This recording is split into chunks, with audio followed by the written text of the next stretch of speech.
ரசத்தேன் இனிமை ஊட்டுகின்ற ஆயனாம் நாராயணா ஸ்ரீமன் நாராயணா ஹரிநாராயணா ஸ்ரீமன் நாராயணா நாராயணா ஸ்ரீமன் நாராயணா நாராயண பட்டதிரி உருகும் பரமனா நலம் தரும் நாராயணீயம் அருள் வழங்குமே தினம் நம்மை காக்குமே.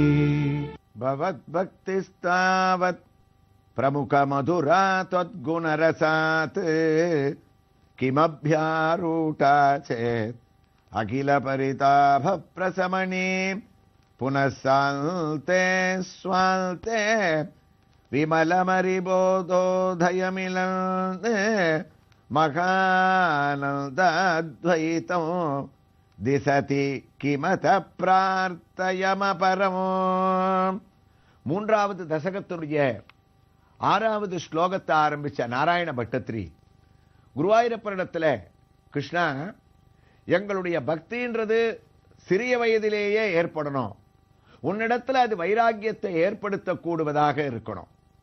எப்படி பிரகலாதன், துருவன் முதலியவர்கள் எல்லாம் சிறிய வயதிலேயே ஒரு பக்குவத்தை அடைஞ்சாலோ அதே போன்ற ஒரு பாக்கியத்தை உன்னுடைய சிருஷ்டியில் இருக்கக்கூடிய எல்லாருக்கும் குணரசாத்து உன்னுடைய கதா ஸ்ரவணங்களை அடிக்கடி கேட்கறத உன்னை தியானம் பண்ணக்கூடிய ஒரு வைபவத்தை நீ அளிச்சேன்னு சொன்னால் அதுவே அவர்களுக்கு பக்தி மார்க்கத்தில் அடையக்கூடிய முதல் படிக்கட்டாக இருக்கும் அப்படின்ற ஒரு வைபவத்தை சொன்னவர். கிளரொளி இளமை கெடுவதன் முன்னம் பட்டத்திரியினுடைய வாக்கையே நமக்கு ஆழ்வார் ஞாபகப்படுத்தக்கூடிய ஒரு வரி. பகவானிடத்தில் அவர் விண்ணப்பிக்கிறார், சின்ன வயதிலேயே எனக்கு ஏற்படக்கூடிய ஒரு உத்தமமான பக்தி. சீர்மல்கும் ஆய்ப்பாடி செல்வச் சிறுமியர்கள் யாருடைய வார்த்தை? நான் சொல்லவே வேண்டான். கோதை பிராட்டியானவள் சிறிய வயதில் அவளுக்கு ஏற்பட்ட ஒரு பக்தி, பாகவதத்தில் ருக்மிணிக்கு சிறிய வயதில் ஏற்பட்ட ஒரு பக்தி, இதெல்லாம் கண்ணனையே அவர்கள் நாதனாக அடைவதற்கு வழிவகுத்ததா. அதனால தான் ஆண்டாள் நாச்சியாரும் சொன்னா, கண்ணா, எனக்கு இவ்வளவு வைராக்கியம் இருக்கிறதுக்கு காரணம் என்ன தெரியுமா?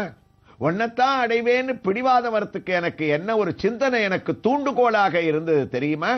நாங்கள்லாம் செல்வச் சிறுமியர்கள், கறவைகள் பின் சென்று கானம் சேர்ந்துண்போம், அறிவொன்னும் இல்லாத ஆய்குலத்து உந்தன்னை பிறவி பெருந்தனை புண்ணியம் யாமுடையோம், குறைவொன்னும் இல்லாத கோவிந்தா உந்தன்னோடு உறவேல் நமக்கு இங்கொழிக்க ஒழியாது.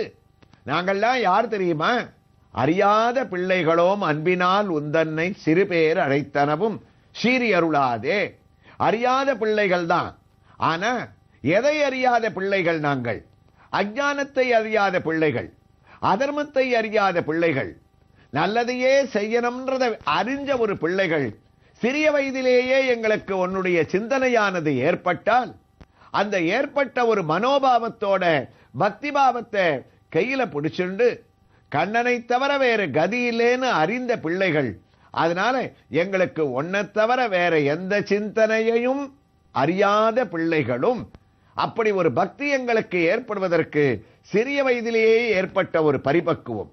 அதைத்தான் திருப்பி திருப்பி இந்த ஸ்லோகத்துல பகவானிடத்துல ஞாபகப்படுத்துறார். தத்குணரசாத் கிமபி ஆரூடா சேத் பாலஸ்தாவத் கிரீடாசக்தகாம் தருணஸ்தாவத் தருணீசக்தகாம் விருத்தஸ்தாவத் சிந்தாசக்தகாம் பாரே பிரம்மணி கோபினசக்தகாம் பஜ கோவிந்தம் பஜ கோவிந்தம் கோவிந்தம் பஜ மூடமதே. ஆதிசங்கர பகவத்பாதாருடைய தத்துவமும் இதேதான். எங்களுக்கு சின்ன வயசுல விளையாட்டிலேயே பொழுது போயிடுறது. கொஞ்சம் வளர ஆரம்பிச்சோன்னா சம்சார சாகரத்துல நாங்க முழுகிடுறோம். அதுல ஏற்படக்கூடிய ஆசைகள் எல்லாம் வந்துடுறது. அப்படி ஒரு சிந்தனை எங்களுக்கு சிறிய வயதிலேயே பக்தி ஏற்படாமல் பாலஸ்தாவத்து கிரீடாசக்தகா தருணஸ்தாவத்து தருணி சக்தகான்ற ஒரு வாழ்க்கையோடு நாங்க பின்னி பிணையப்பட்டு வளர்ந்தோமே. ஆனால் வயதான காலத்துல கோவிந்தா எங்களுக்கு பக்தியா வரும். பக்தி வருதில்லையே. விருத்தஸ்தாவத்து சிந்தா சக்தகாம் வயதான காலத்துல தேவையில்லாத ஒரு சிந்தனைகள், நினைக்கக்கூட விஷயங்கள் எல்லாம் நினைக்காமல் நினைக்க கூடாத விஷயங்களை நினைச்சுண்டு குடும்பத்தை பத்தியே என் பேரன் இப்படி இருக்கானே, பேத்தி இப்படி இருக்காளே, பிள்ளைகள் இப்படி இருக்காளேன்னு அவர்கள் இவரை கைவிட்டுட்டா கூட அவர்கள் பேர் இருக்கக்கூடிய ஒரு அன்பமும் பாசமும் விலகாமல், ஆண்டவரிடத்திலே வைக்கக்கூடிய பக்தி சிந்தையானது வளராமல், விருத்தஸ்தாவது சிந்தாசக்தகா, எத்தனை வயசானாலும் கிருஷ்ணா அங்கமும் கலிதவும் பலிதவும் முண்டவும் தசன விகீனவும் ஜாத்தவும் துண்டவும் விருத்தோ யாகி கிரிகீத்வா தண்டவும் ததபின முஞ்சதி ஆசா பீட்டவும் கிமப்யா ஆரூடா சேத்து. பட்டத்ரியோட ஸ்லோகம் ஆதிசங்கரோட பதத்துக்கு நம்ம பார்த்தோம்னு சொன்னா, இவருடைய ஸ்லோகத்தோட விரிவாக்கம் தான் இந்த ஆதிசங்கரனுடைய பஜகோவிந்தம். சிறிய வயதுல ஏற்படாத பக்தி ரொம்ப வயசாயிடுச்சுன்னா எங்களுக்கு வாழ்க்கையில வேற சிந்தனை போகல. அப்படியாவது நம்ம கண்ணனுடைய கோயிலுக்கு ஒரு நாள் போகலாம்னு கிளம்பினா, ததபினமுச்சதே ஆசா பீட்டவும், எங்களுக்கு ஆசை விடுவதில்லையே. வேடிக்கையாக ஒரு கதை அடிக்கடி சொல்வதுண்டு.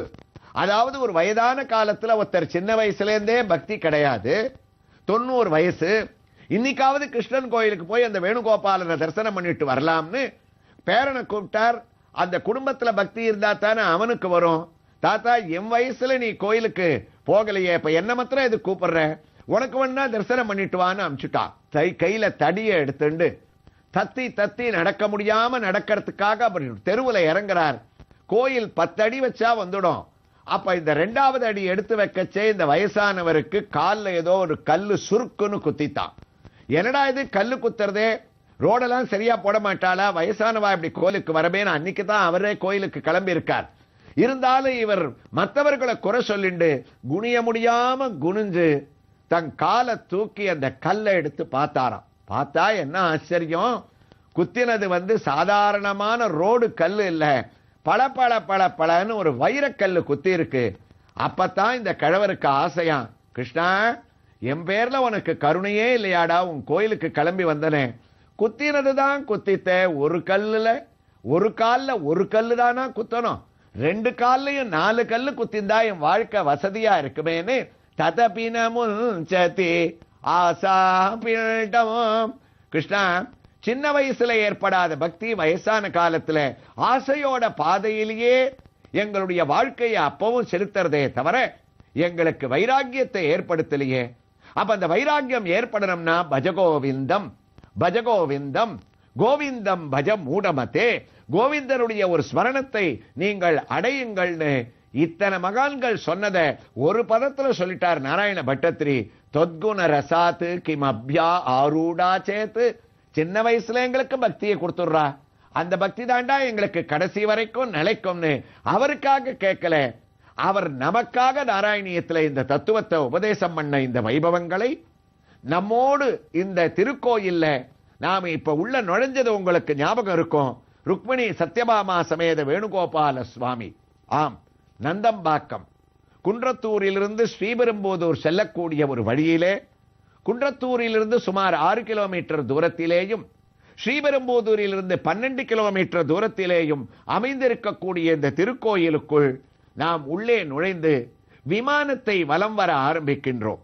ஆகா, இந்த விமானத்திலே தசாவதார மூர்த்திகளும் கருணையோடு நமக்கு காட்சியளிக்கக்கூடிய ஒரு வைபவம்.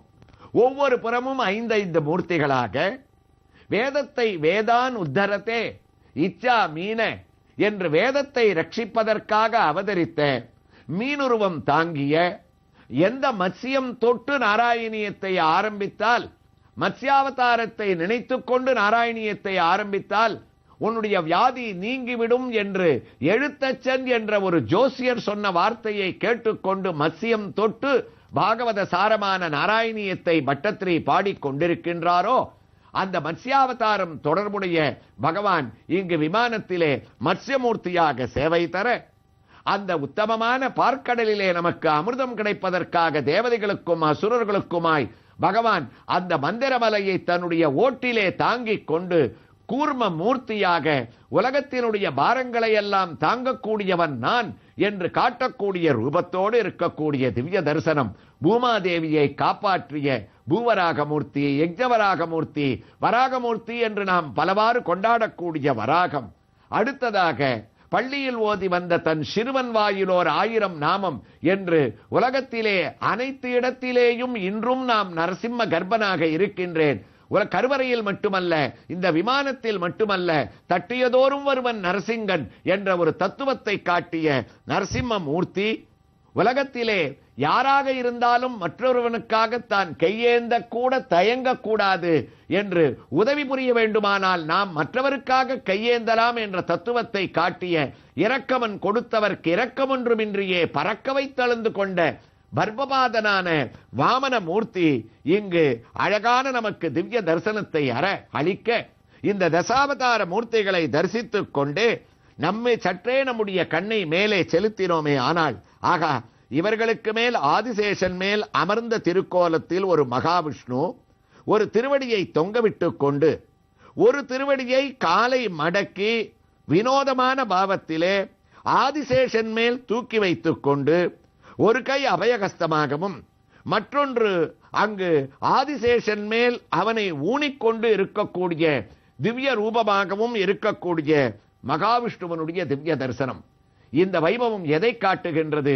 கீழே இருக்கக்கூடிய அனைத்து அவதாரங்களுக்கும் மூலமூர்த்தி நான் தான் ஆதிசேஷனான நான், ஆதிசேஷன் மேல் அமர்ந்த நான் தான் பார்க்கடலில் இருந்து மத்ஸ்ய கூர்ம வராக நரசிம்ம வாமனனாக இறங்கி வந்திருக்கின்றேன். கீழே தரிசித்தவர்களுக்கெல்லாம் மூலப்பொருள் நான் மேலே அமர்ந்து கொண்டிருக்கின்றேன் என்று காட்டக்கூடிய ரூபத்தை தரிசனம் செய்து மற்றொரு புறத்திலே அங்கு அழகாக கோடரியை கையிலே தாங்கிக் கொண்ட பரசுராமனும் ஸ்ரீராமச்சந்திரமூர்த்தி தர்மத்தின் உருவமாகவும் கோதண்டத்தை கையிலேந்தி தயரதன் புதல்வன் என்றார் என்று நமக்கு தரிசனம் அளிக்க அவரோடு சேர்ந்த பலராமன் கிருஷ்ணன் பகவான் எடுக்க இருக்கின்ற கல்கி அவதாரம், அதற்கு மேல் ஒரு வராக மூர்த்தி, அதோ அந்த வராக மூர்த்தி பூமாதேவியோடு அமர்ந்து கொண்டு ஒரு காலை மடக்கிக் கொண்டு மற்றொரு காலை தொங்கவிட்டுக் கொண்டு பூபாரத்தை நான் தாங்குகின்றேன் என்று காட்டிக்கொண்டே அதோடு அழகாக ஒரு காளிங்கநர்தன திருக்கோலத்திலே கண்ணன்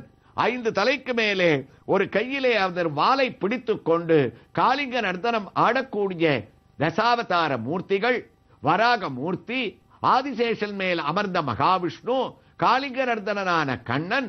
இந்த சிறிய விமானத்திற்குள் இவ்வளவு சேவைகளா என்று நாம் பிரமித்துக் கொண்டே நாம் நாராயணியத்திற்கு திரும்பினோமே ஆனால் பட்டத்ரியான வார்த்தை கிம் அப்யாரூடா சேதே. குருவாயூரப்பா, இந்த தசாவதாரத்தினுடைய கதைகளை எல்லாம் சிறிய சிறிய உருவத்திலே எங்களுடைய தாய் தந்தையர்கள் சிறுவயத்திலே இந்த படங்களை காண்பித்து எங்களுக்கு சொன்ன ஒரு பலன் வளர வளர எங்களுக்கு வயதான காலத்திலேயும் பக்தி மார்க்கமானது எங்களுக்கு வளர்ந்து விட்டதே. அப்போது அந்த பக்தியிலே நீ எங்களுக்கு என்ன பலனை அளிக்கின்றாய்? அகிலதா பரிதாப பிரசமணி, எங்களுடைய எல்லா தாபங்களையும் போக்க வல்லவனாக இருக்கின்றாய் என்ற பெருமைகளை தொடர்கிறார். அவர் தொடரக்கூடிய நாராயணியத்தினுடைய வைபவங்களை நாமும் தொடர்ந்து அடுத்த பகுதியிலே இந்த திருக்கோயில் திவ்ய தரிசனத்தோடு கேட்கலாம்.